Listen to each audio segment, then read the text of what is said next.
Tom? Tom?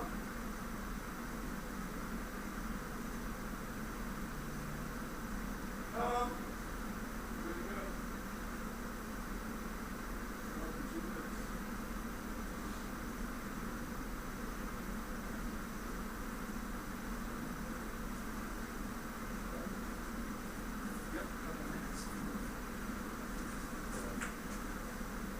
Have a nice evening.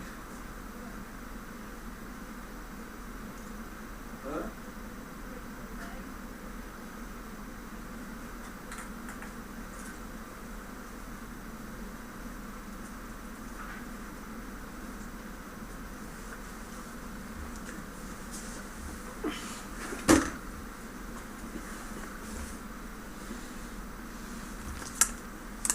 Let's go, Tom.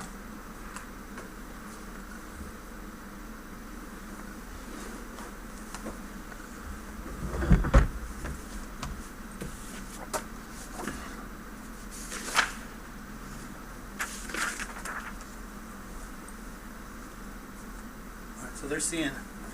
And now, That Tom, you're screen going to bring now. me some water, right? I'll And grab you some. Yeah. besides that, the light goes out. Make sure you put it on. Yeah. All right, so we should start now. It's ready. Yeah. So what I'll do is, sorry, I need to pull this back up. And I use this for up and down, and that's for my pointer. Yeah. So let me do this, and then when I switch this, I'll turn your mic on. And then I'm off. Yep. So I'll switch it so they can see you in the corner. So this is what they'll see. Is it on yet? Nope. When I push this, it'll be. Good evening, everybody. Thank you very much for attending this webinar. I hope you come away from it with a little bit more information that will help you better understand some of the problems that most of you are probably confronting, which is probably why you're at this webinar. The topic for discussion today is going to be recurrent pregnancy loss. And before I get started, there's a little bit of information I want to impart so that you know exactly how you can access us if you want to. Firstly, let me say that this is going to be a 30-minute plus minus a few minutes presentation, followed by questions and answers. So for those of you that are interested in getting your questions, because they will be answered in the order that they're posted, please submit your questions into this chat box that you see next to the video window, and you can do this at any time. Any additional questions that don't get answered, and I'm going to mention this over and over, please go to my blog, ivfauthority.com, and you'll find a section there where you can post issues and questions and ask me any questions you like. Just click on it and then post your questions in the section there, and I will get to it within an hour or two, I promise you.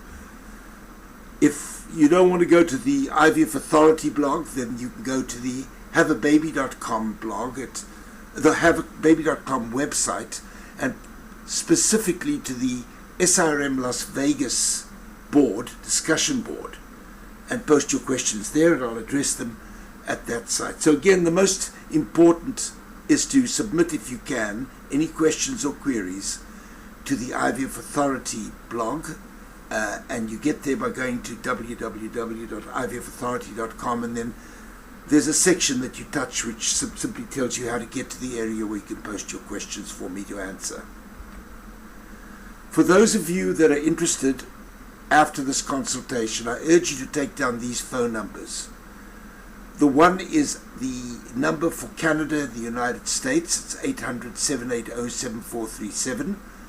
And for those people for outside of Canada or the United States, please dial 702-699-7437. These numbers will reach our call center, and they'll set you up with a consultation with me. I do all my consultations by Skype, and they'll tell you how to get signed up for a consultation. It may take a few weeks to get to me, but I think it'll be worth your while. I hope you'll feel that way. Now, we're going to talk about recurrent pregnancy loss. Before we get started, let me say that by definition this means more than 2 pregnancy losses successively. just to put it all in perspective, about 20% of pregnancies that start off with a positive pregnancy test are lost in the first trimester as so-called chemical pregnancies.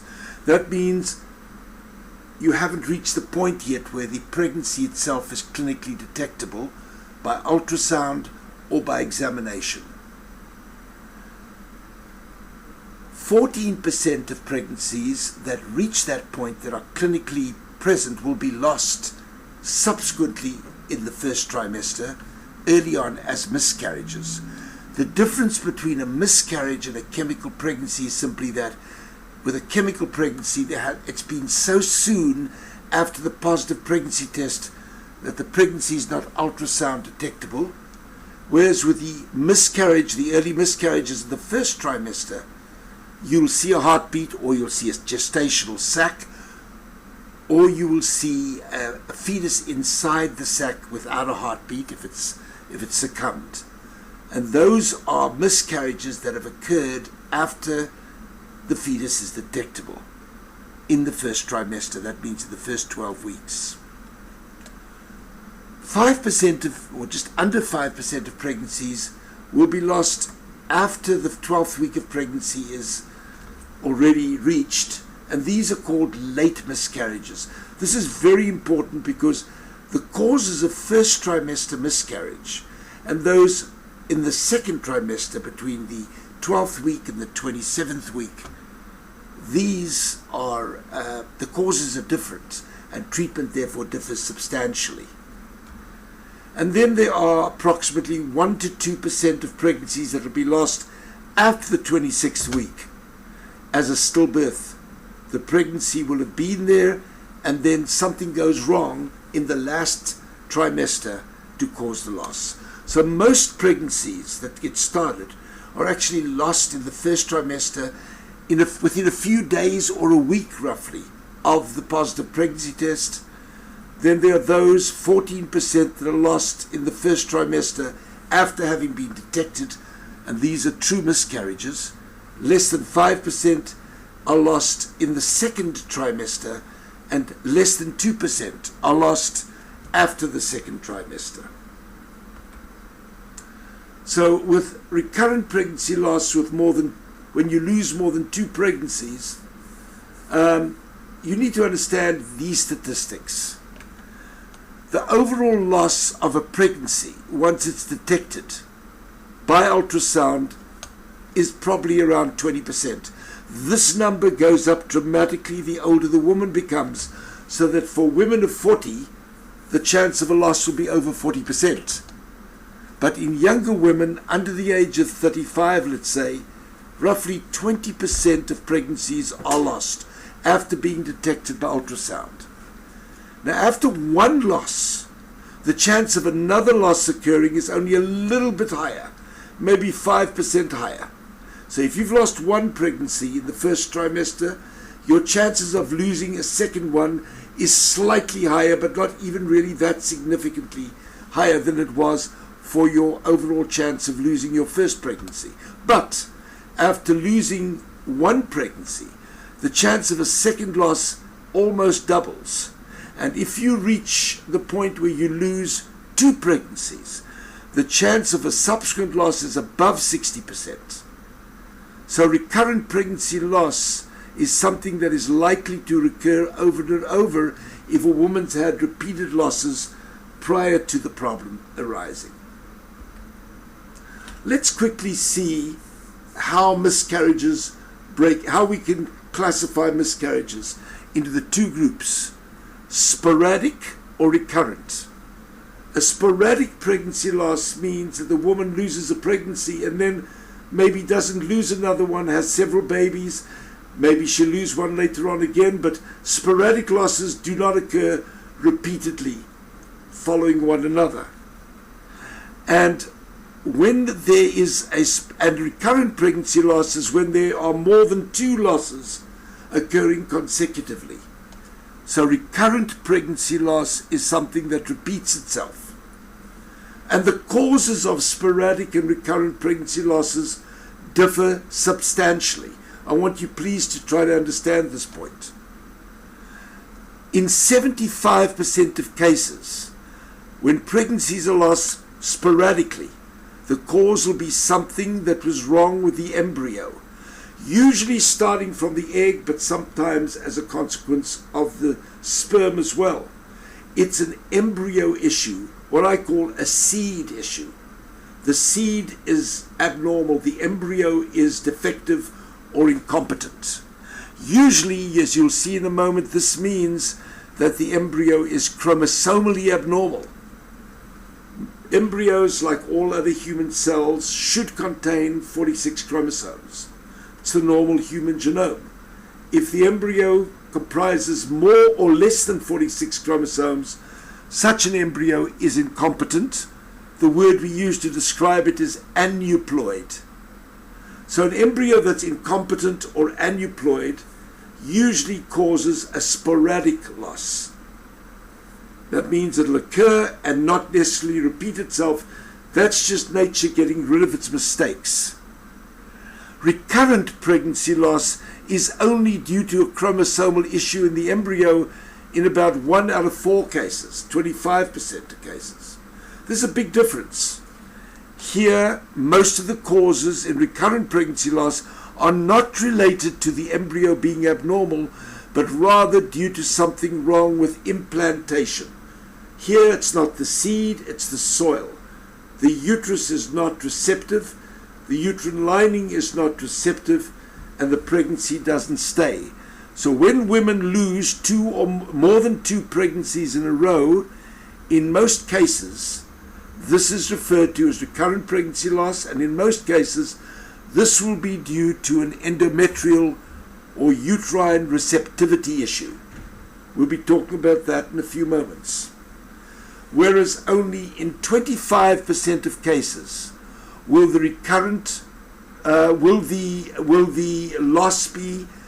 a sporadic pregnancy loss be due to an implantation failure.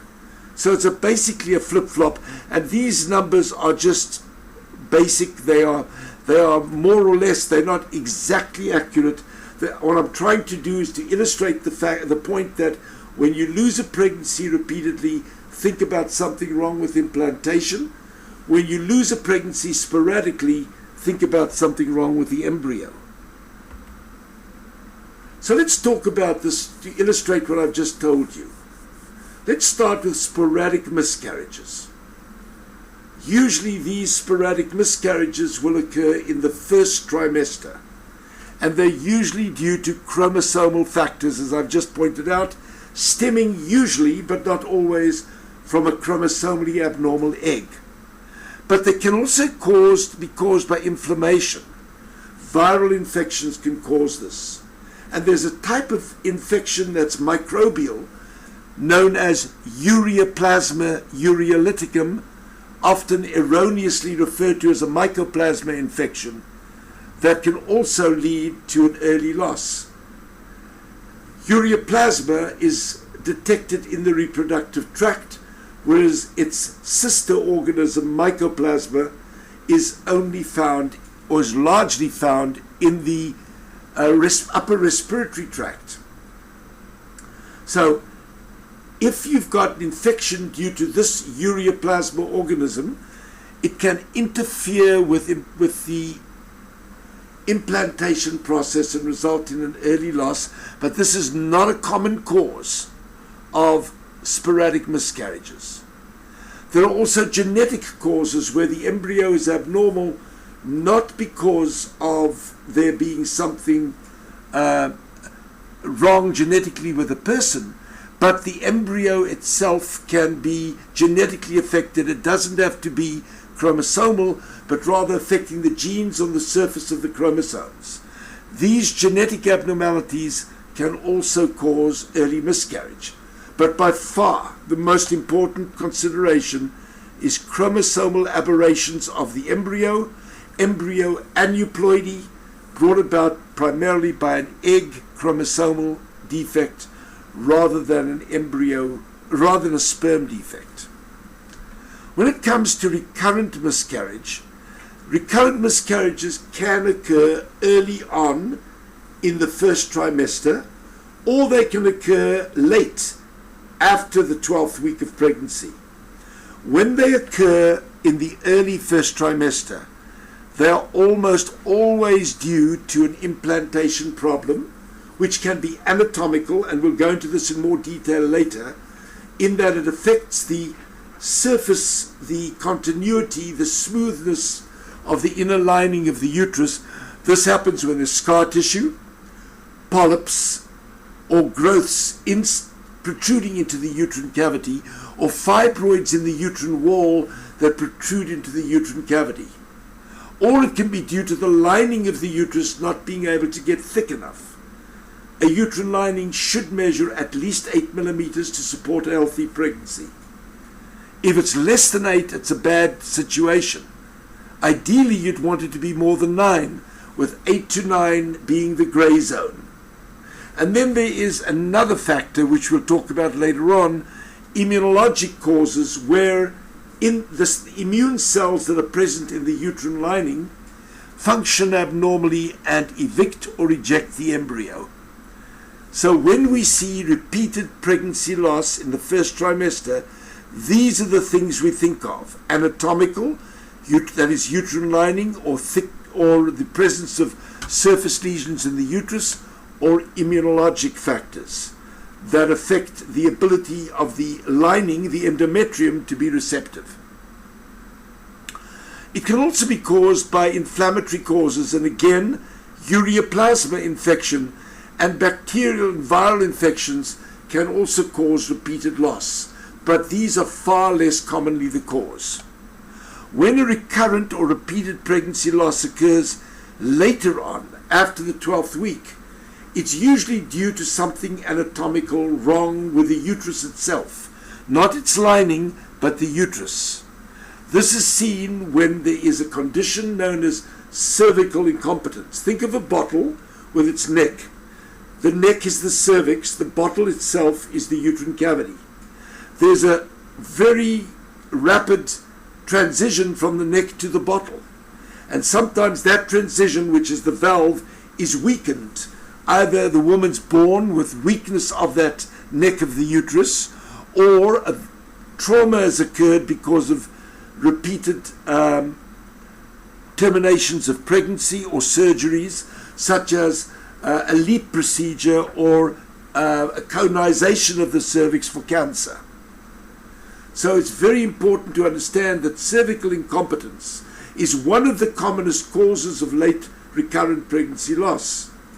Usually it presents in a very typical way. The woman suddenly, without having too many contractions and not much bleeding, notices or feels a fullness in the vagina. You go to the doctor, he takes a look and sees the cervix itself is dilating and is shortening. And if it's left longer, the woman will present at the hospital, or even when she goes to the bathroom, she'll pass the fetus directly into the toilet bowl. It happens that quickly. It's rapid, it's usually not very painful, and not accompanied by a lot of bleeding. But it is due to weakness of the neck of the womb. Another cause of late second trimester losses, recurrent losses, is if there are abnormalities of the uterus, such as congenital defects, where there's a septum, an ingrowth of tissue that the baby is, that the woman is born with. It's congenital at birth, and it either completely separates the uterus into two compartments, or it moves downwards into the uterus, spreading beyond a third of the way into the cavity.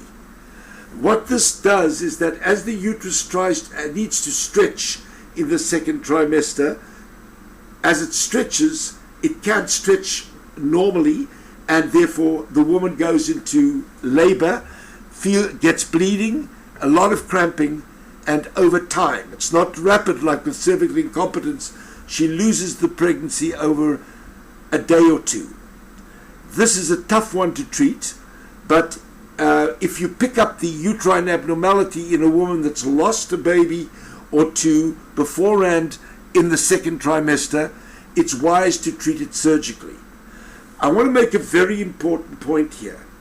It is very unlikely that a septum in the uterus will cause an early pregnancy loss.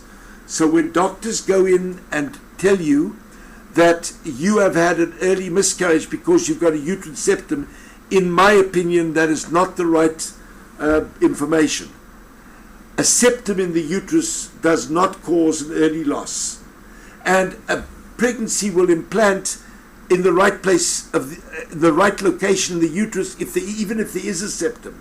There's really no point in removing the septum to hope that the embryo was more likely then to attach in a riper, more nurturing area of the uterus. There's no place, in my opinion, for uterine septum surgery to prevent early first trimester miscarriages. But there is a place to prevent repeated late miscarriages and sometimes repeated premature labor, which is the same phenomenon that only occurs a little later and then in the third trimester. Inflammatory causes can also cause later loss. There are certain parasites, toxoplasma. There are other infections, bacterial, that can occur, especially if the membranes rupture and water leakage occurs, and bacteria that are present in the vagina ascend into the uterus and then damage or compromise the pregnancy. So let's first talk about what we spoke about earlier on, embryo competence. A competent embryo is one that's capable of propagating a viable pregnancy, and you'll remember me telling you that it's embryo incompetence that is the commonest cause of early recurrent pregnancy losses in the first trimester. And I told you already that it's primarily the egg and not the sperm that'll determine if the embryo is chromosomally normal. Now, the sperm can play a role, especially in cases of significant male factor infertility, but usually it is the egg and not the sperm, the chromosomes in the egg and not the sperm, that alter the chromosomal integrity of the embryo, leading to miscarriage. This is an egg, and you'll notice that there's a shell around the egg known as the zona pellucida, and here in the corner you'll see a little nubbin. What you're seeing there is known as a polar body. That polar body was part of the nucleus, the inside of the egg, that basically contains the chromosomes. But as the egg goes through final maturation, over 36 to 42 hours roughly before the egg is ovulated or extracted with IVF, the chromosomes divide down the middle, and the objective is to expel half of the chromosomes, leaving precisely 23 in the egg substance in the nucleus, because it starts off with 46. 23 chromosomes in the egg will mean that that egg is matured, and the other 23 that are expelled, let me just see if I can find this again, are expelled in this little membranous inclusion, the polar body, and pushed out of the egg substance to come and lie between the egg and the shell, much like in a chicken egg. You see the shell, and then there's a membrane, and between the egg shell and the membrane, that is the space we call the vitelline space, where the polar body is extruded into. The sole purpose of this division, which is called meiosis or maturational division, is to rid the egg of half of its chromosomes and leave exactly 23 inside the egg. What stimulates that meiotic division is the LH surge that you measure in the urine with a dipstick and in the blood in around the middle of the cycle just before ovulation, and that can be mimicked or simulated by giving the woman an injection of HCG. The HCG does what the LH does. It causes the chromosomes to divide. The egg goes into meiosis, and that can go wrong. And if it goes wrong, it's more likely to go wrong the older the woman is. In humans who are by every measure the poorest of all mammalian reproducers, at best 1 in 2 eggs is normal at any age, even when you're young. And as you get older, to your mid-30s, 1 in 3 or 4 is normal. When you get to 40, 1 in 5 or 6 is normal. And when you get to 45, only 1 in 20 is normal. All the other eggs, the number of chromosomes that have, when the division took place, it's unequal. So an irregular number of chromosomes are left in the egg, with the remainder being extruded in that polar body. This happens all in the 36 to 42 hours before ovulation or egg extraction. That's when things go wrong, and the older the woman is, the more likely it is that that egg will end up being incompetent or aneuploid. And if it's aneuploid and it's fertilized by a sperm, it'll make an embryo that's incompetent, that has more or less than 46 chromosomes, and such an embryo will either not attach, or it'll attach very briefly and be lost as a chemical pregnancy, or it'll go on and be lost as a miscarriage. Very rarely the pregnancy will prevail and go on and cause a birth defect such as Down syndrome, and that's why it's more common in older women. Down syndrome, that is. So aneuploidy means there's an irregular number of chromosomes in the egg or the embryo. And embryo aneuploidy, when the embryo contains more or less than 46 chromosomes, is the rate-limiting factor in human reproduction. It is primarily the result of age, the wear and tear effect on eggs that have been in the woman's body ever since she was in her mother's uterus, in her ovaries. But it can also be aggravated through using or through the wrong hormonal environment in the ovary that can be brought about by using an inappropriate or a less than optimal protocol for ovarian stimulation. There's nothing we can do to change the age-related incidence of aneuploidy that will cause failure to conceive and miscarriage, but there's a lot we can do to try and optimize and individualize the protocols we use for ovarian stimulation to prevent the egg from being compromised in its developmental process inside the follicle. Here you see a very important point. You see 4 embryos, and I want to point out these are all blastocysts, which means advanced embryos that have gone beyond 100 cells. You see the inner cavity here, and there, and here, and there. This you see here is called the inner cell mass. It's what will make the baby, and the cells around the outside of the blastocyst, the trophectoderm, is what makes the membranes in the placenta. In all 4 cases, the embryo is hatching. It's starting to push its way through the shell of the blastocyst, and it's about ready to start growing into the wall of the uterus. These are photographs of embryos that were developed in our laboratory. Now you'll notice here that the inner cell mass has extruded already as the embryo is hatching. Here the trophectoderm is bulged and the inner cell mass will follow. But what's important here is that even though all 4 blastocysts look beautiful, under a microscope they look pristine. It's important for me to point out that these 2 here are normal in every respect, while these 2 are aneuploid, chromosomally incompetent, and what's going to happen is that these 2 won't make it, while these 2 each have roughly a 60% chance of propagating a pregnancy. You cannot see the difference between an aneuploid and a normal euploid blastocyst under a microscope. You've got to do testing to determine that. And there are new tests. Proudly, the introduction of CGH into the clinical arena, we were the first people in the world to initiate approximately 11 years ago. It is now widespread and used all over the world to detect which embryos are the ones most likely to make a baby by counting all the chromosomes in the embryo's nucleus. We do that by doing a biopsy of the embryo on the 3rd day or the day of the or just when they reach blastocyst, and either of those 2, and I prefer doing it on day 3 for a variety of reasons that I've indicated long ago or many times before, and I don't have time to do now. CGH used to be the gold standard, but now there's a new test that has come out which has replaced and supplanted CGH. This test is known as next generation gene sequencing. I have completely moved, even though we introduced CGH, I've completely moved from CGH now to next generation gene sequencing.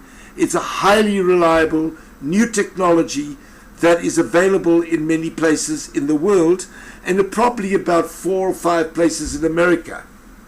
And it gives you an accurate reading of the chromosomes in the cell being tested. Now, sometimes the chromosomes in the cell you test, or the cells you test, are abnormal. But that doesn't mean necessarily that the embryo is doomed, because other cells may, through replication after fertilization, may be there that are normal. And such an embryo that has some normal, chromosomally normal cells and others that are abnormal is known as a mosaic. And such mosaic embryos can correct in the uterus. At the moment, we have no known method to differentiate between embryos that are abnormal through abnormalities that occurred with meiosis, which are not reversible, the ones that occur in the egg or the sperm, and embryos that are abnormal because of mutations that took place after normal fertilization of a normal embryo whose cells then mutate and become abnormal. And that is known as mitotic aneuploidy or mosaicism. That type of abnormality is reversible in many cases, and it's a pity that we have to discard embryos that look normal and that we think are abnormal because we've done the genetic testing and they appear to be abnormal, and we don't know for sure that that embryo is abnormal because of mitosis or meiosis. Again, if it's meiotic, the embryo cannot survive. The embryo will be permanently abnormal, and it will produce either a miscarriage, failure to conceive, or a birth defect. Whereas if it's due to mosaicism, so that mutation after fertilization caused some of the cells to be abnormal, we might diagnose that one as abnormal and still discard the embryo. But it's important to know that such embryos we are now finding can still make healthy babies. That's the subject of a large area of research that I'm now getting into. We're just forming a foundation, the Sher Foundation, which is going to be focused heavily on genetic testing and genetic egg testing and embryo testing. And I'll be talking more about that down the line as we move on. It will be a foundation, and I'll talk more about it in a separate presentation later on. Now, how do we deal with this problem of embryo competency? You'll recall me telling you that the two big important factors is the age of the woman and the protocol we use for ovarian stimulation. So the only way we really can influence the quality of a woman's eggs to some extent, because if the egg is genetically preordained to be aneuploid, nothing we do will change that.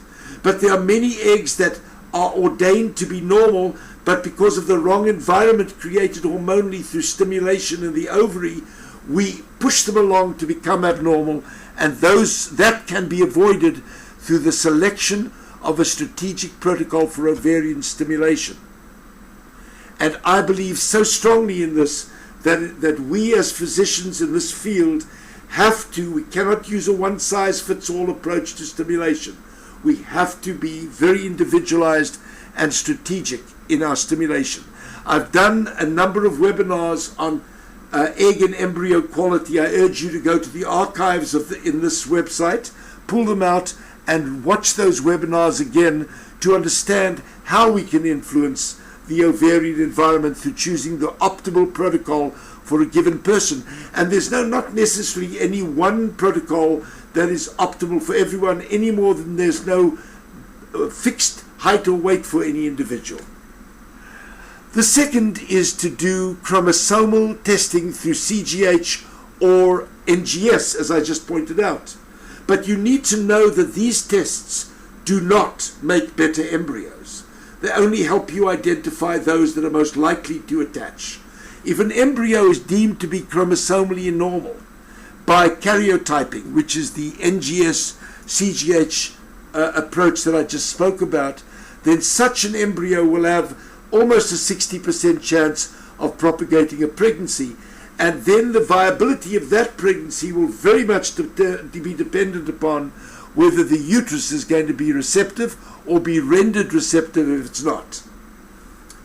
I use this term, staggered IVF, to describe the fact that when we remove eggs from a woman and we fertilize them and allow them to divide to day 3 or even to the blastocyst stage and biopsy them to get access to cells for NGS testing, karyotyping, we need to wait until we get the results before we put the embryos back in the uterus. That cannot be done in most cases in the same cycle that we remove the eggs. It requires waiting for a different cycle so that we have the results back and we can select the best ones to use. The process when we put an embryo back in a different cycle than the one where we remove the eggs is known as staggering the cycle, and I call it staggered IVF. In older women, we tend to bank the blastocysts after having biopsied them, the embryos, banking them for several cycles to accumulate more in women that have run out of time on their biological clock and don't have the reserve that they need. In those cases, we bank, and then when we've got enough embryos, we send away the biopsy DNA from all the embryos for a single test. It cuts cost, and this is a way to do IVF in older women and beat the biological clock by selectively choosing only the good embryos. But I will caution you, there are many women that will go into embryo banking, do several cycles, and have absolutely no embryos at the end because they'll all be abnormal. Nevertheless, this is the only, in my opinion, rational alternative to doing egg donation, is embryo banking. And then there's egg donation when a woman can no longer produce good eggs because they are chromosomally abnormal, then egg donation can be used. Now there's a certain type of embryo abnormality that's caused by there being an imbalance of the chromosomes in the mother's egg and or in the father's sperm. We call that translocation imbalance. We call it an unbalanced translocation in the embryo. In the woman or the man who carry this trait genetically, that they will have chromosomes with an irregular positioning of the chromosomal material, it is balanced. And the woman and the man who have the balanced translocation don't have a defect. But if, on the other hand, a person with a balanced translocation, sperm or egg, is fertilized, then the resulting embryo can be imbalanced, and that can, on very rare occasions, also cause recurrent miscarriage, and we test for that by doing blood tests on both partners before we do the IVF when there's an indication such as recurrent pregnancy loss having occurred before. But in truth, in less than a 1 in 100 cases will this unbalanced translocation be the cause of recurrent pregnancy loss. Now to the last one, which is implantation dysfunction. I want to point out that we've already mentioned that there are anatomical and immunologic factors. The anatomical factors can be lesions in the uterus that irritate the lining and reject the embryo. This is why we always do sonohistograms or hysterosonograms where we inject water into the uterus and look inside with an ultrasound to make sure that the cavity is regular. Or hysteroscopy, where we actually put a telescope through the neck of the cervix into the uterus to examine the regularity of the lining.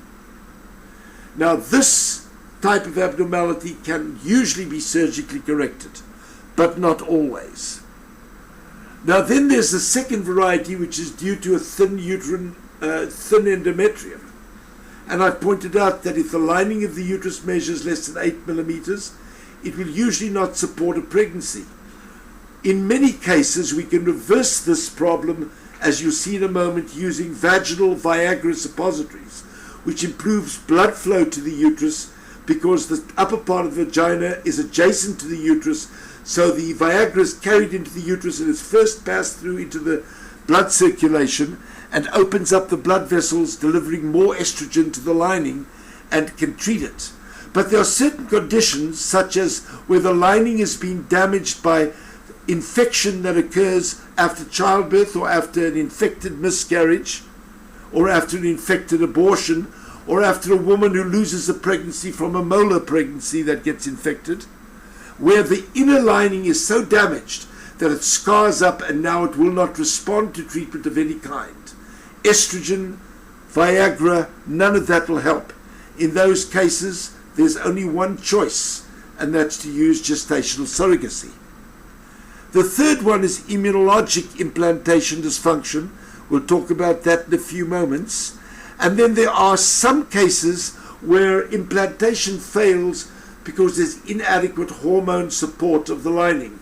This happens when the follicle or the corpus luteum, which is what happens to the follicle after it's released the egg and starts to produce progesterone, doesn't produce the hormones in the right relationship or not enough of them, and you end up with an inadequate lining so the pregnancy can't attach properly.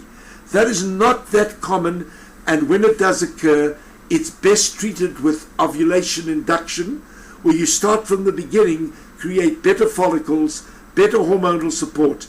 In the old days, people used to treat that with progesterone supplementation alone. It is a very unsatisfying and unsuccessful approach, in my opinion.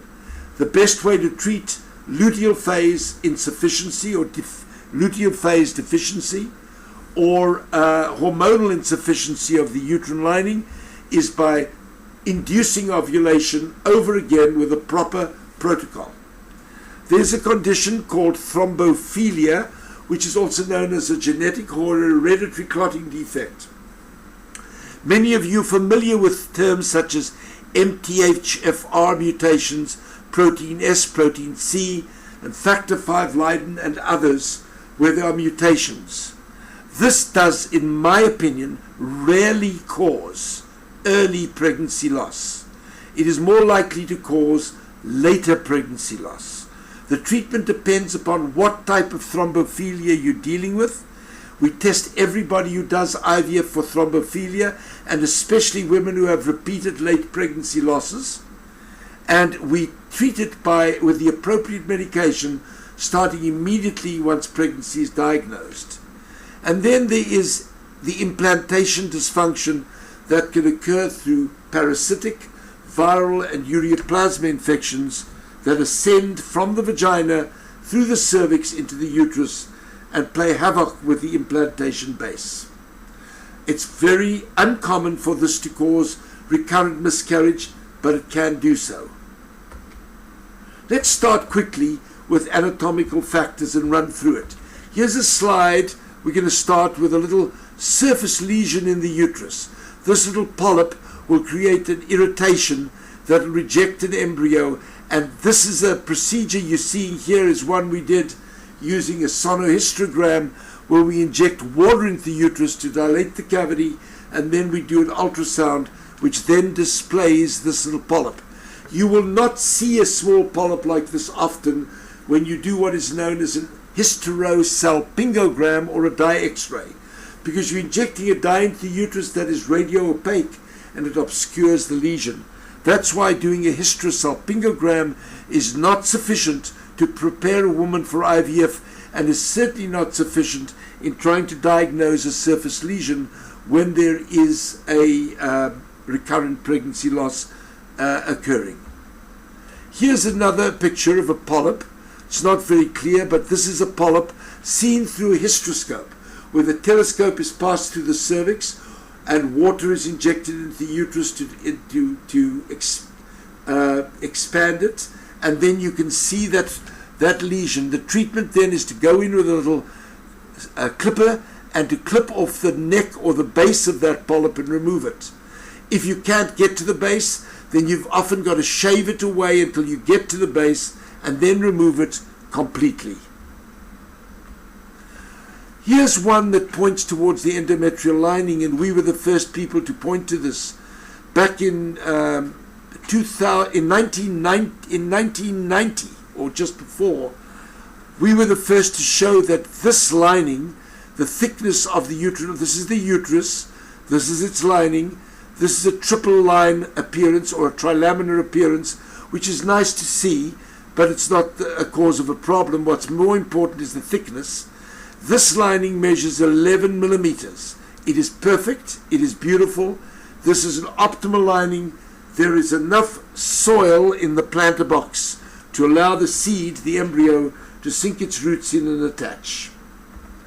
This is a deficient lining. It measures only about 6 millimeters. Notice how thin this is.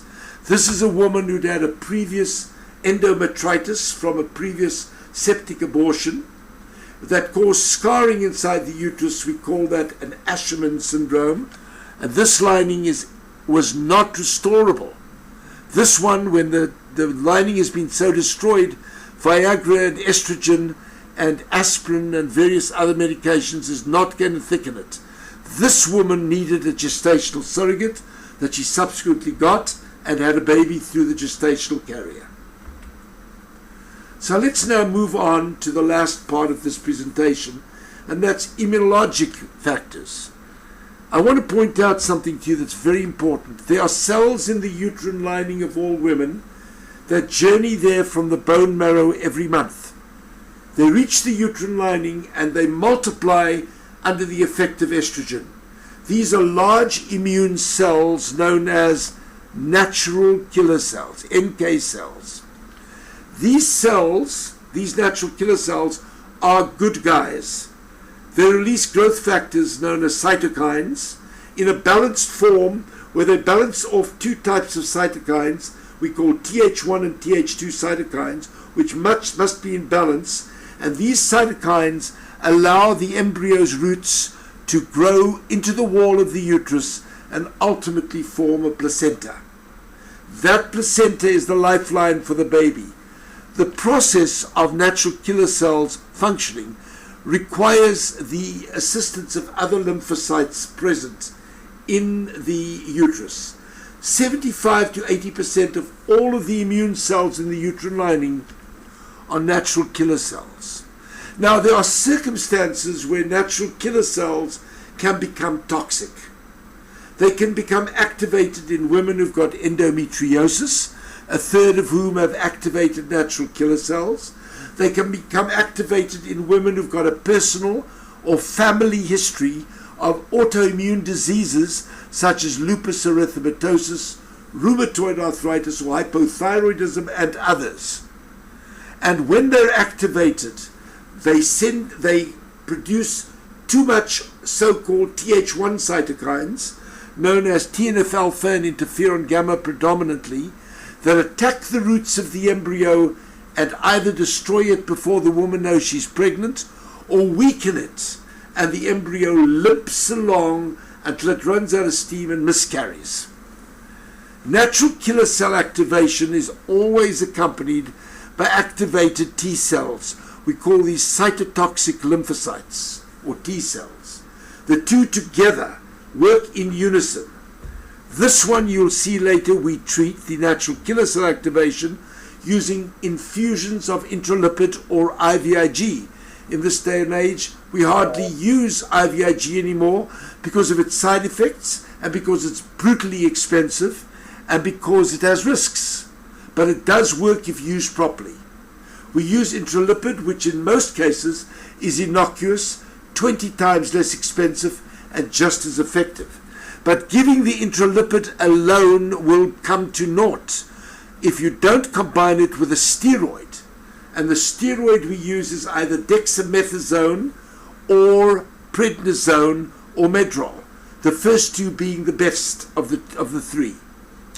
These steroids act on the cytotoxic lymphocytes and calm them down, so the combination of intralipid and steroid is necessary to treat activated natural killer cells. Now, these activated natural killer cells can be activated, as I said, because of an autoimmune cause, such as endometriosis, such as family or personal history of lupus erythematosus, rheumatoid arthritis, hypothyroidism, scleroderma, and many, many other conditions. In many cases, we can't define the cause, but in 85% of cases, the natural killer cell activation will be due to an autoimmune cause. The good news is that the autoimmune one is easily treatable with intralipid and steroids, and when there are in addition phospholipid antibodies, which you often see in women with endometriosis, then you add Lovenox or heparin to the mix, and you treat from the beginning of the stimulation cycle all the way through until the 10th week of pregnancy. Now, that's autoimmune implantation dysfunction. The second variety, which only occurs in 15% of immunologic problems, is alloimmune. Here, the natural killer cells are not being activated by there being an autoimmune process going on in the body. They're activated when the husband and the wife, or the man and the woman, share certain genetic similarities affecting the transplant genes called DQ alpha and HLA. If these genes are too similar to the mother's uterus, to the host's uterus, if they are too similar in the mother and the father, it's got nothing to do with the egg and the sperm, it's got to do with the husband and the wife, therefore as reflected in the man's sperm and the woman's uterus. If the man has a gene, a DQ alpha or HLA, a lot of HLA genes that match the mother's DQ alpha and HLA, then the embryo will be too similar to the mother's body genetically. And when it reaches the uterus, it'll activate the natural killer cells, and this will cause it to be evicted. This is known as alloimmune implantation dysfunction. There's much more to it. There's much more to it. I have a book that I wrote with Dr. Al Peters, in which talks about the immunologic link. If any of you are interested in me emailing you a copy of this book, I will do so. All you have to do is go to the blog, give me your email address, and I will then email you a copy of that book. And I promise to do so straight away.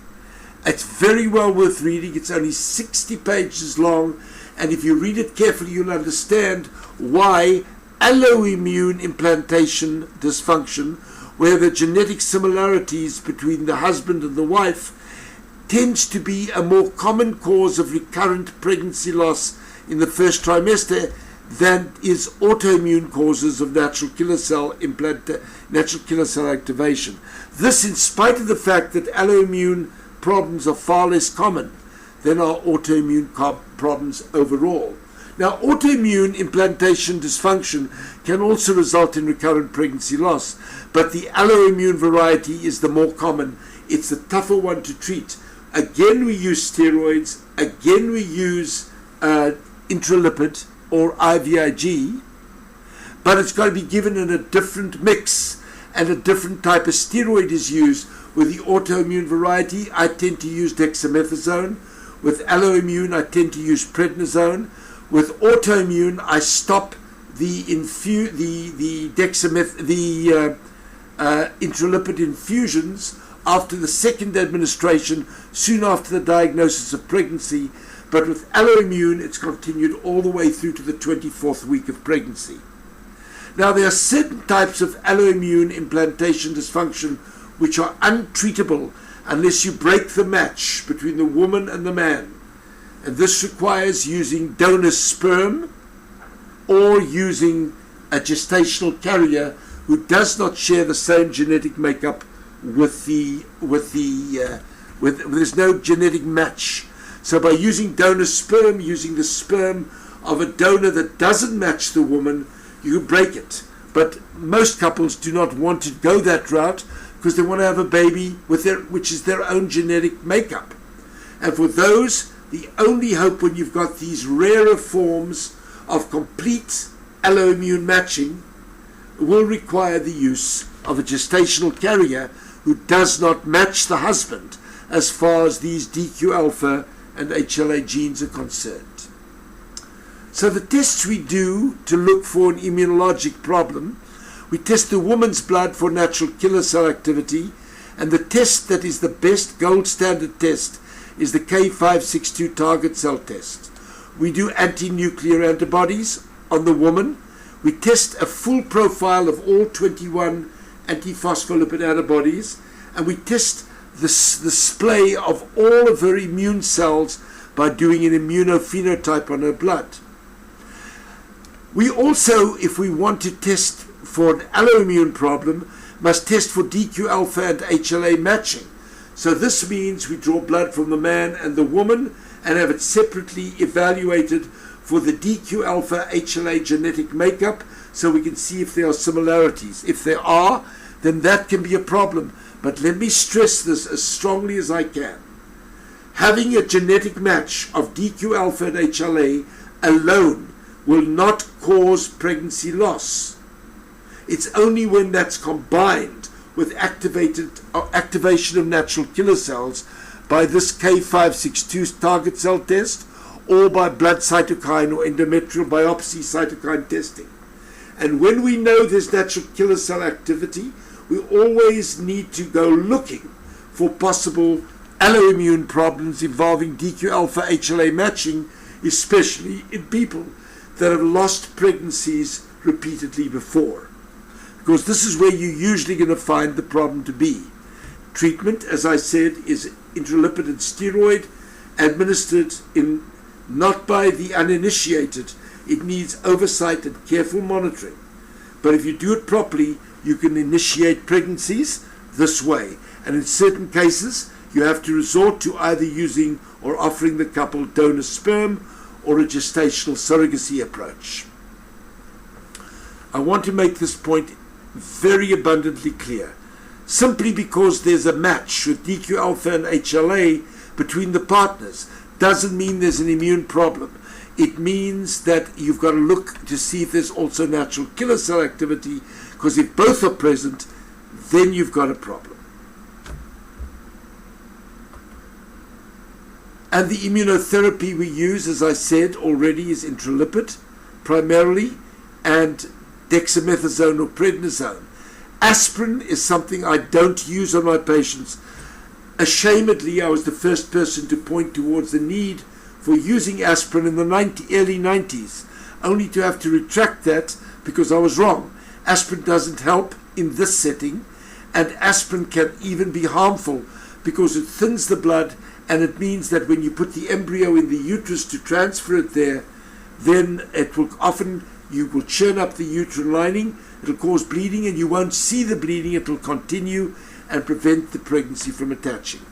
Other treatments such as leukocyte immunization therapy and Humira are approaches I don't use for reasons I can't go into here, but I tell you again, email me or go onto my blog.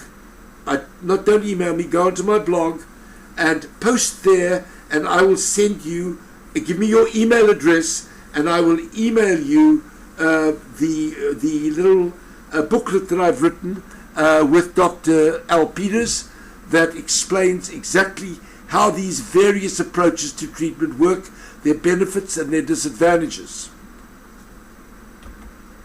In conclusion, I don't want to go through everything in detail. We've spoken about hormonal therapy as being an approach to those cases where there's hormonal deficiency, which is not common, causing repeated pregnancy loss. And I've said giving progesterone is not good enough. You need to take over the cycle and re-stimulate. Ovulation induction is the best way to go rather than progesterone therapy in such cases. And you can use ovulation induction with or without intrauterine insemination. But when there is an immunologic cause of implantation dysfunction, IVF is usually the treatment of choice because it's easier to plan and strategize and implement strategic immunotherapy, which is harmless if done properly to most people, and to do so with IVF and ICSI is the way to go. Surgery is used to go in and remove surface lesions in the uterus, such as polyps or fibroids growing to the inner wall of the uterus, we use hysteroscopy. Or if there are lots of fibroids in the wall of the uterus that prevent it from stretching and they are causing repeated late pregnancy loss, then a laparotomy or laparoscopic removal of uterine fibroids should be done. Antibiotics, and very specific antibiotics, need to be used if there's ureaplasma infection.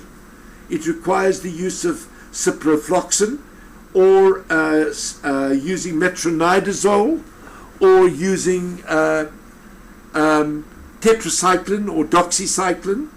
Those are the types of antibiotics that ureaplasma does best with. And when you treat that infection, you have to treat both partners together because it's sexually transmitted, and therefore if you only treat the woman, it's only going to be a short time before she gets it back from the man, and then it goes back and forth again. So both partners need to be treated together. Selective immunotherapy, I've already spoken about. Viagra to improve the uterine lining, I've already touched on. And I mentioned the use of gestational surrogacy and donor sperm. I hope that this gives you a background upon which to base your questions that you want to put me, and I will now do my best to answer as many as I can in the next half hour. Again, let me say, my blog is ivfauthority.com. Post any questions or issues that don't get answered there, and I promise to get to those questions and answer them. At the same time, also again, write down the phone numbers I gave you at the beginning of the blog. If you forgot to do so now. 1-800-780-7437 for those of you in the United States and Canada that would like to do a Skype consultation with me to discuss your issues. And if you call and ask Tina, she'll set you up for a consultation with me. For those of you living outside Canada and the United States, call the regular number 702-699-7437 and set up a consultation with Tina via Skype, and we'll get together. It may take a few weeks to get in, but I think you'll find that it's worth your while. So now the first question is one from Lacey Wallace, who says, I've had 2 healthy term pregnancies with no issues conceiving. My husband and I have been trying to conceive for the last 2 years and have had 2 miscarriages. We've had an infertility workup and everything is okay. Lacey, listen to me, my dear. Listen to me carefully. This is the typical way that alloimmune implantation dysfunction presents. Where you need to be tested appropriately for DQ alpha HLA matching and natural killer cell activation and a host of other tests. Now, there are other types of implantation problems that can cause this to happen as well. And these can relate to anatomical factors or a thin lining caused by an infection that you didn't even know you had with the birth of your second child. I can help you work through this if you call 702-699-7437 or 800-780-7437. Dominique writes, we just had our first miscarriage because there was a chromosomal issue with my husband's sperm. Could this have been a fluke? Yes, Dominique. It's very unlikely unless your husband has a balanced translocation that I spoke about earlier on, that he has all his sperm chromosomally abnormal. So this is likely a fluke, but I would need more information, and again I suggest that you contact me so we can talk and do a Skype consultation. Lisa writes again, if you had a loss of twins at 18 weeks and a loss as a singleton at 10 weeks genetically normal, what would you do to increase our odds of a full-term pregnancy? First, the loss of twins at 18 weeks sounds very much like incompetence of the cervix, especially if it was a sudden loss. And that is treated by putting in a stitch around the neck of the cervix called a cerclage after the 12th week to re-establish that neck of the uterus that will keep the pregnancy and retain it. The loss of a genetically normal pregnancy in the first trimester, that is another issue and could be immunologic. So that needs to be tested for. And again, Lisa, I recommend you give me a call or give Tina a call so we can talk. Lacey writes, we've had 2 rounds of IUI, both unsuccessful. Lacey, IUI only results in a pregnancy 15 to 20% of the time. So the fact that it didn't work may be just bad luck. You need to be evaluated to see whether you have a contraindication for IUI. And the relative and absolute contraindications are, number 1, male infertility, where the results of treatment with IUI are no better than no treatment at all. The second one is an immunologic problem. The third one is endometriosis, where the results of IUI are very poor. The next one is a woman who's got diminished ovarian reserve and is running out of eggs. And the last one is a woman over the age of 40, where the chance of success with IUI is less than 1 in 40. Stephanie says she's had 3 miscarriages plus an ectopic. Then she had a daughter. Since then you've had 5 chemicals. What are the chances of another healthy baby, Stephanie? This could very easily be immunologic. Needs to be assessed. Give me a call or go to my blog at ivfauthority.com and give me an email to contact you, or otherwise contact Tina at 800-780-7437. Ellen says she had endometrial function tests after 4 miscarriages. I personally do not believe, and I could be wrong, but after 30 years in this field, or 33 years in this field, I do not believe in endometrial function testing. I know the doctor who's an excellent physician that offers them, Dr. Harvey Klein, but I personally have never believed that there's much that information can provide you, because it's tested not when you're being treated. It's tested in a natural cycle, and when you treat the woman, everything changes in the endometrium anyway. Melissa says 4 miscarriages after seeing the heartbeat and 2 after positive pregnancy tests. You have 1 child, and every time you miscarry you get hives all over. Well, it sounds very much to me that we need to be looking into this as well, Melissa. Contact me via the blog or via the phone numbers I gave at the beginning of this presentation, and set up a consultation so we can speak and try to solve this problem. I just got a lady pregnant for the 2nd time, and she's moving along with her pregnancy. She has 1 baby already after 11 miscarriages because an immunologic problem was never confirmed. I have another lady who'd had over 20 IVF failures, which included chemical pregnancies, who had an immune problem that when we fixed it, and she was 42 years of age, she had a baby. There's something that can be done, but it's not going to be done by just making the same mistake over and over again and just continuing to spin your wheels. Now, I've already spoken to the issue of endometrial function testing, which I don't believe in. Amber Lee Boss writes, I've had 10 losses, all between 4 and 6 weeks. Steroids, progesterone, Lovenox, and intralipid. I want you to know that intralipid administered to women who've got DQ alpha HLA matching will not work in certain types of problems, and whenever there is an alloimmune problem that is of a certain variety, and that's most of them, you can only put back 1 embryo at a time. If you put back more than 1 embryo at a time, you'll poison the well by making the uterus inhospitable to the remaining embryo, and neither will take, or it will miscarry. So again, Amber Lee, I strongly recommend we talk. Call Tina at 702-699-7437 or 800-780-7437, and let's set up a time to Skype and discuss this.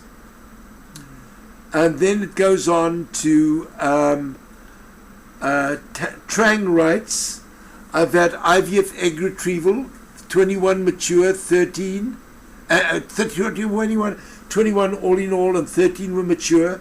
6 got to blastocysts. I don't know what you said there.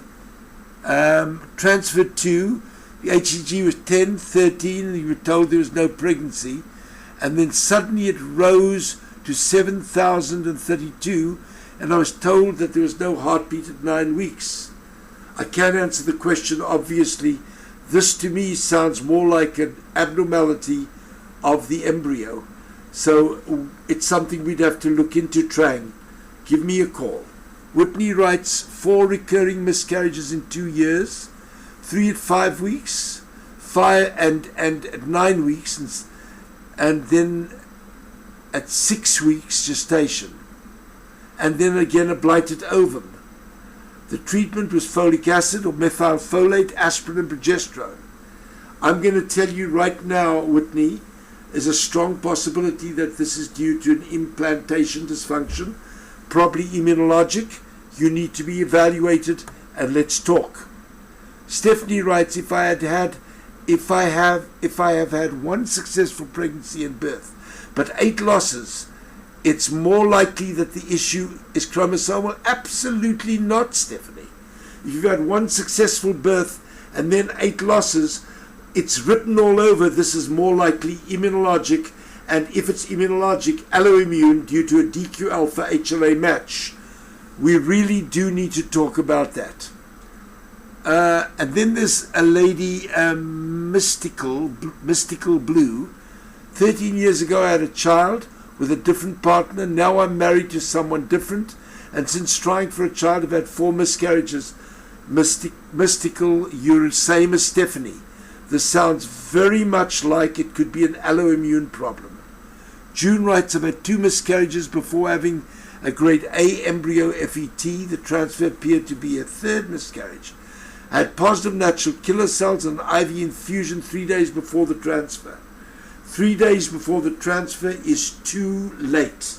If you're going to infuse intralipid or you're going to infuse IVIG, it's got to be done 10 to 14 days before the transfer. So again, this sounds to me like it's an immunologic issue since you've got natural killer cell activation. Stephanie writes, if I go to the St. Louis clinic, will they test and treat me like you would? Ask for Dr. Molina Dayal, D-A-Y-A-L. Talk to her. Tell her you are on my webinar, and tell her to feel free to call me if she has any questions. She's lovely. She's brilliant. She's an outstanding RE, and you're going to love her, and she's going to be able to help you.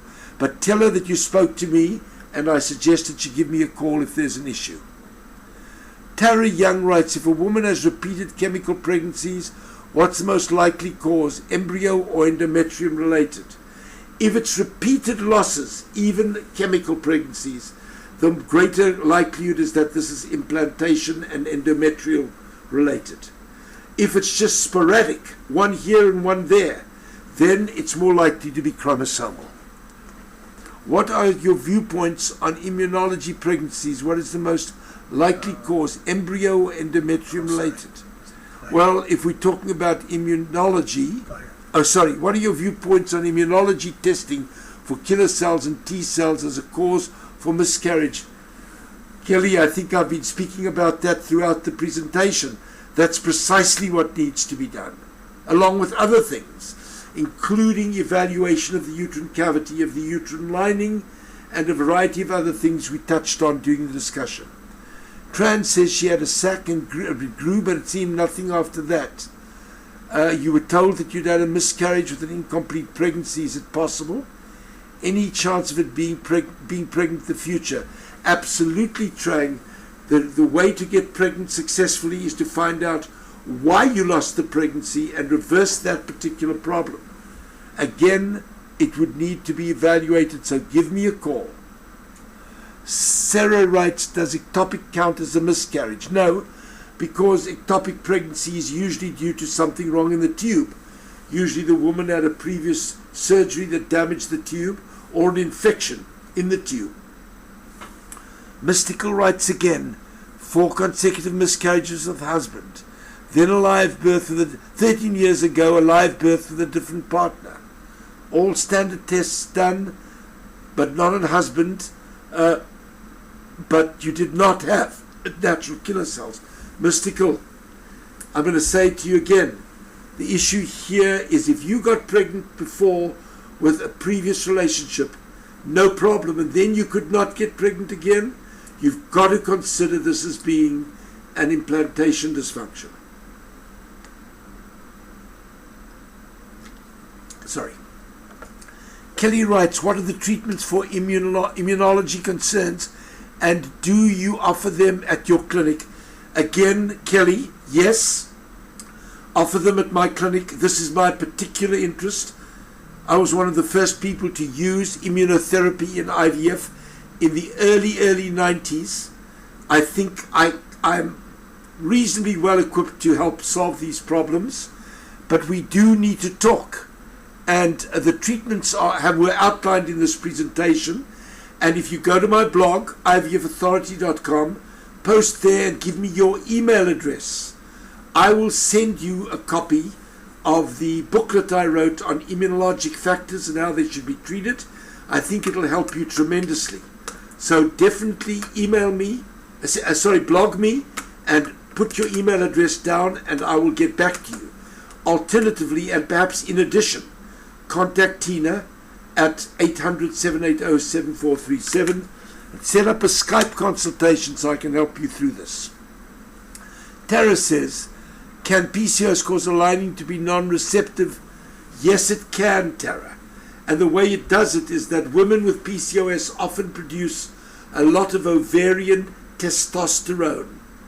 The blood in the pelvis is shared, so the testosterone levels are high in the uterus, which is right next to the ovaries. And then that testosterone makes it difficult for the uterine lining to develop properly in response to estrogen, and you end up with an implantation problem. Curtis writes, we were told that the placenta was insufficient to provide nutrients to the baby. Is there proactive steps that can be done? Curtis, if the placenta was insufficient, consider the possibility and maybe even the likelihood that it was insufficient because it didn't gain proper attachment in the beginning. So we're back to the causes we spoke about, immunologic and anatomical causes that prevent proper implantation and placental development. This can be identified, quantified, typified, and addressed, and the likelihood of it recurring diminished substantially. Do you believe there's a need to do Lovenox shots if there are MTHFR mutations? Yes, I do, if it's what we call homozygous, a double mutation. Single mutations do not require Lovenox therapy. They often easily treated with folic acid. Stephanie says, I've had 3 IVF and 2 embryos transferred each time. All embryos are called perfect. Only 1 transfer resulted in a chemical. Stephanie, if the embryos had been tested genetically and were normal chromosomally through NGS or CGH testing, and you never got pregnant, then by natural elimination, if it's not the seed, then it's got to be the soil. So clearly you need to be evaluated carefully to make sure that you do not have an implantation dysfunction. And if you do IVF again, next time the embryos need to be carrier-typed with PGS, pre-implantation genetic sampling, to look for chromosomal abnormalities. LT writes, I've had 2 miscarriages and both times had good heartbeats at 6 weeks. Then both miscarried and I lost the babies. It's always a good idea after a miscarriage to have the products that you pass evaluated chromosomally to see if they were abnormal. And the reason is that if they were normal, then it makes the likelihood of an implantation dysfunction even greater. In your case, again, I suggest you call on me through the 800 number, or that you go to the website, to the blog, and give me your email address, and I will send you a copy of that booklet in a PDF file by return, because it's not readily available in booklet form. Sarah writes, what is the common cause of secondary infertility and with recurrent miscarriage? Sarah, there are many causes. Immunologic factors is one, endometriosis is another. I gave an entire webinar on secondary infertility, and I urge you to go and pull it out of the archives and look at that webinar. Joni Hay writes, my first pregnancy was healthy. When trying for number 2, we had an ectopic, then 2 miscarriages at 7 weeks, and all pregnancies were by IVF. You need to understand the ectopic is not related to the recurrent miscarriage, and it's not related to natural killer cells because they're not activated natural killer cells in the tube. So that this is likely to be separate issues. But certainly it sounds like you've got recurrent miscarriages, and this could be implantation related and needs to be evaluated as I've outlined in the presentation. Can a dermoid cyst cause problems in pregnancy such as early miscarriage? Not to my knowledge. Stephanie writes, my RE has done the recurrent pregnancy loss workup and all is normal. Again, Stephanie, not to criticize and not to point fingers, but it all depends on what testing was done. Did you have a natural killer cell activity test done through the K562 process? Did your husband and you get matched for DQ alpha HLA? Did you have a full MTHFR, a full thrombophilia panel? Did you have antiphospholipid and antithyroid antibodies evaluated? And I could go on and on. So simply saying that you went through a recurrent pregnancy loss workup doesn't solve the problem. It all depends what was done. And we need to go through that. So I suggest that you also call Tina and set up a consultation. And if not, then at the very least go to my blog, ivfauthority.com, and leave me your email, and I will send you the booklet which has an entire chapter on recurrent pregnancy loss that I wrote there. Joni Hay writes, my first pregnancy was healthy. When trying for number 2, I said, I've answered that already. Stephanie, does insurance usually cover testing for immunologic tests? In many cases, yes. Now, there are only 2 or 3 reproductive immunology reference laboratories in the United States that I believe to be good enough to do the testing with sufficient reliability. The one that I use preferentially is Reproductive Immunology Associates in Van Nuys, California, and if you come to me, that's where the blood will go. Another good one is ReproSource in Boston, Massachusetts. But those, to me, are by and large the only 2 that I use. Would you ever recommend polar body divisions of an egg to determine normal eggs in someone with a translocation and doing IVF? Interesting concept. The answer is I've never thought of it, and no one's ever done it. It may be worth thinking about, but I don't know of anyone that's gone that route. Usually the translocations are tested in the people themselves by blood tests in the husband and wife for a balanced translocation, which will translate into an unbalanced translocation in the embryo. But if the woman has a balanced translocation, we could theoretically test for it also in the egg. Which egg bank would you recommend to use for our 3rd attempt at IVF? I'm going to say something now which is going to raise criticism. It's going to be controversial. But I do not believe that the current egg banks in the United States can provide eggs of the quality that will give the results that you can get from a fresh donor egg cycle. I don't think they can. There are many that claim they can, and what they give you when you ask for results is what their success rate is when embryos that are derived from donor eggs are transferred. The problem is they don't tell you how many of the eggs never make it, how many embryos they had to transfer at a time to get a pregnancy. And a recent publication that was actually reported by the New York Times, I believe, has pointed out that the pregnancy rates when eggs obtained from a donor egg bank are significantly lower than when you use fresh eggs derived from an egg donor. So until things improve, until donor egg banks arise that test eggs genetically through testing, I am not willing to use donor egg banks. We are in our foundation that I told you that we're establishing, looking to establish a not-for-profit donor egg bank shortly that will use only eggs that have been selected on the basis of the polar bodies having been tested chromosomally, so that when we use those eggs, then the chance that if you use them to fertilize and put embryos in the uterus, the chance of a baby will be several-fold higher then we use eggs from a donor egg bank that doesn't do this testing. Lisa Trang writes, do you think we should do genetic testing to prevent chromosomal issues on the embryo and increase the pregnancy success? Trang, that depends on your age and whether you've got time. If you are older, getting to you close to or beyond your 40s, and or you've got diminished ovarian reserve, then you need to seriously consider embryo banking with staggered IVF that I have spoken about here. I urge you to tomorrow, when this gets posted and archived, to go to the archives and pull out this blog, this webinar, and look at it carefully again. And I think that'll help you. Lisa writes, we've done 8 IVFs and are getting ready for a number 9. Embryo quality is usually poor, but I got pregnant in IVF number 3 and 7 and had losses. Lisa, it could be that the stimulation protocol being used is not optimal, or it could be that you've got an immunological or other implantation problem. This needs to be worked out, and there's not enough information here for me to give you an authoritative comment. So let us talk. Call Tina and set up a Skype consultation that we can have a chat.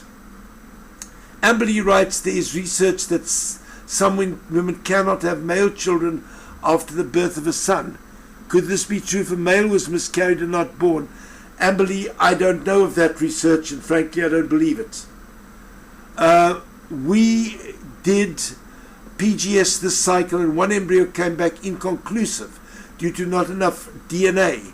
The clinic is asking to do a second test. Is it too risky to thaw the biopsy freeze twice? I'll be honest with you, I do not recommend thawing a blastocyst, rebiopsying it, only to freeze it again while you wait for the results, and only then to rethaw it when you transfer it. That's too much stress for the embryo. Remember again that these tests do not make better embryos. They only identify those that are good, and in your case, I would put that embryo back in spite of the result being inconclusive, and then let the cards fall the way they might. You'll have a better chance, if that happens to be a normal embryo, of it taking if you do it that way. June says, is NGS done on day 3 or day 5? It can be done on both, but I personally prefer day 3. And here I am at loggerheads with many other people in the field. I believe that the closer you do the biopsy of the embryo to the day that the eggs were harvested, the more likely it is that you're going to find an abnormality that's due to meiosis. Because after fertilization, the embryo cells replicate over and over through mitosis. So when you find an abnormality later on, in my opinion, it's more likely to be one that is mosaic. So I do my biopsies on day 3, but there's another even more compelling reason. Our data here at SRM shows that if we biopsy an embryo and immediately after biopsying it freeze it, the embryo does much more poorly than if we biopsy on day 3, give the embryo a few days to recover, and then freeze it when it reaches blastocyst. So that for those reasons, I believe that it's far better to do earlier biopsies. All my patients are biopsied on day 3. After NGS testing, my embryos came back trisomy 13, 14, and monosomy 7. Can I trust these results if my embryos are abnormal? Well, monosomies do not produce pregnancies. And if there's a monosomy 7, again, the issue depends upon whether it is a mosaic or not. And this is hard to tell. But the truth is that I would think that a monosomy 7 embryo is if it truly is a monosomy, that would be a lethal disorder. So what's going to happen if you put back a monosomy 7? You're either not going to get pregnant, or if you get pregnant, you're going to miscarry. And so you may as well give it a shot, as long as you do it with open eyes, with full disclosure, and the doctor discusses with you the fact that it is a chance. The likelihood is that you won't get pregnant, but if you do and it's a mosaic, the embryo could correct. Trisomy 14 is not compatible with survival, but trisomy 13 sometimes is associated with hydrocephalus, waterhead of the baby. So I would not put back a trisomy 13 embryo to a woman's uterus. I had 2 IV miscarriages after a flicker of a heartbeat. I had mild ovarian hyperstimulation. Does this cause miscarriage? If it's not properly treated, yes it can, because it weakens. If you don't stimulate correctly, do the appropriate management to prevent the hyperstimulation while the eggs are developing, you can weaken the quality of the eggs and you'll end up with a higher risk of chromosomal abnormalities, which are high already at the age of 42 to 43. If you want to do IVF with your own eggs, June, you are the classic example of a woman who might benefit from embryo banking with staggered IVF and NGS, that is genetic testing of the embryos and banking them and then putting back only the good ones. That is your only alternative, in my opinion, the only rational alternative to doing egg donation. And you go on over there and you say, I'm scared of Asherman's and cervical incompetence. That won't occur because of what you're describing from a miscarriage if you did a D&C. Because remember, leaving the products of conception behind is more likely to leave products that can become infected. You're far better off cleaning out the uterus than leaving the pregnancy out there to smolder and cause an infection. Amberly says, when you reference older women, is there an age? Women that are getting up to 38, 39 and above, and certainly women in their early 40s. Once a woman's over the age of 43, in my opinion, she's far better off doing egg donation. Bo writes, I want PGS testing again, but I lose many embryos between day 3 and day 5, and my clinic uses an embryo scope. I honestly believe that if an embryo doesn't make it to blastocyst, it is aneuploid and abnormal, and you don't want it anyway. So I don't believe there's a good excuse to be made any longer for putting back embryos before they reach day 5 or blastocyst. I'm going to answer 2 or 3 more questions. Are there many more there? Yeah. I don't think I can answer all of them.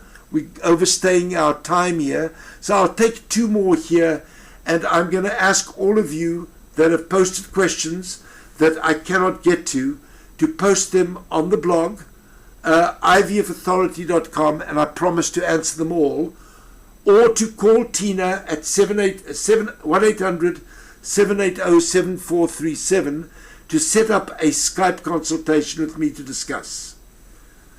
Carrie writes, I have a unicornuate uterus and 1 connected tube. I have 3 early miscarriages and my 4th pregnancy was ectopic.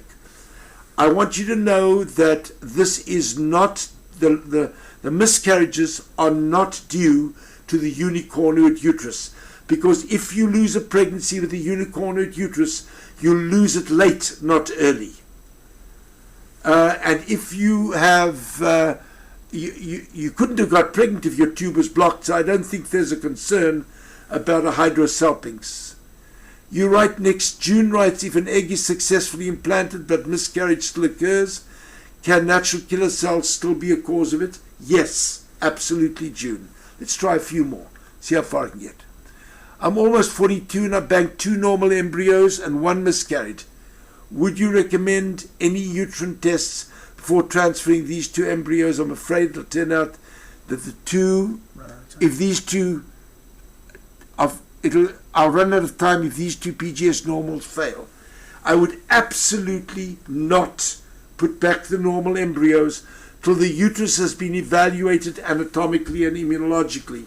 I can't overemphasize how many people unnecessarily lose pregnancies when they could have had the baby if they'd just taken the necessary precautions to make sure that it's not related to a problem in the endometrium, the receptivity. June says, my endometrial lining was 20 millimeters. Yes, it's very thick, but if it's thick but not pathological, it shouldn't be a problem. There's really no problem with an over-thick lining as long as it's not pathological, and that means hyperplastic or malignant. And if your lining is that thick, your doctor needs to sample it and have it tested to make sure that there's no abnormalities that could place you at risk. Lashanda writes, what is the treatment for thrombophilia after pregnancy has been diagnosed? Depends on the cause. It can either be the use of folic acid or Lovenox, and then throughout the pregnancy. Ola writes, 5 miscarriages, 2 with IVF, always have horrible right-sided pains, from 8 to 20 weeks, progressively worse until my water broke. I believe that it's very possible that you have, with late miscarriages, got a problem with either an abnormally shaped uterus or a cervical incompetence. That needs to be evaluated by your doctor. Anna writes, I've had 5 miscarriages, all around 6 weeks, and I've been diagnosed with natural killer cells that are activated. I've been told I need IVF. You really should not go into an IVF cycle until the natural killer cell problem has been carefully delineated and a strategic plan developed to treat it. I've spoken about that earlier on. June writes, should I postpone IVF transfer if the lining is too thick? I would postpone it until you know why it's so thick and first exclude a pathological cause. Lisa writes, I was diagnosed with Hashimoto's and prescribed thyroxine. This will not help if you have activated natural killer cells, Lisa. 50% of women with Hashimoto's disease have activated natural killer cells. The thyroxine will address the hypothyroidism, but it will not solve the problem of an immunologic implantation problem linked to natural killer cell activity that occurs in 50% of women with Hashimoto's. That will require intralipid or IVIG and steroid therapy, as I described earlier. June says, I was diagnosed with natural killer cell activity, but wasn't told whether it's autoimmune or alloimmune, and that's because they never tested you for it, June, and that needs to be tested for. I'm going to stop at this point. I really can't go much further. The time's run out, and I don't have access to this computer for any longer. I'm going to take the opportunity to thank every one of you. This was the largest by far webinar that I've done, and there were well over 200 people that have come to this webinar, and that is a lot. We can't answer all the questions here. Again, go to my blog, ivfauthority.com, and write down your question. If you want a copy of my book that I wrote with Dr. Al Peters on immunologic factors and how to deal with them and diagnose them, leave your email on the blog and I will send you a copy by email. Also, I urge those of you, and many of you seem to have problems that are obviously persistent. You can't keep spinning your wheels forever.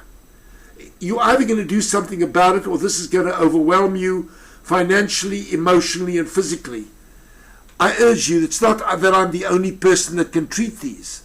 Dr. Al Peters at our program in New Jersey, SRM New Jersey, is just as equally equipped to deal with these problems. If you want to contact him by going to our website and to his discussion board and making contact with him if you're nearby to him. But if you want me to help you, and I'm more than happy to do so, I urge you to dial 800-780-7437 or 619 619 702-699. 702-699-7437, 702-699-7437 if you're outside of the continental United States, and to set up a Skype consultation with me through Tina. Even if it takes you a few weeks to get there, I urge you to do so, because I think I can help you. And I thank you all very, very much for your endurance, for sitting through all this, and look forward to being of help to you. Perhaps we'll do this webinar again sometime in the future, since so many people obviously wanted to attend, and maybe you could spread the word around through your own social media, and let me know if there is an interest in redoing it, and we'll spend a little bit more time and go into more detail then. Thank you so much for your attendance. You can go to the end of that.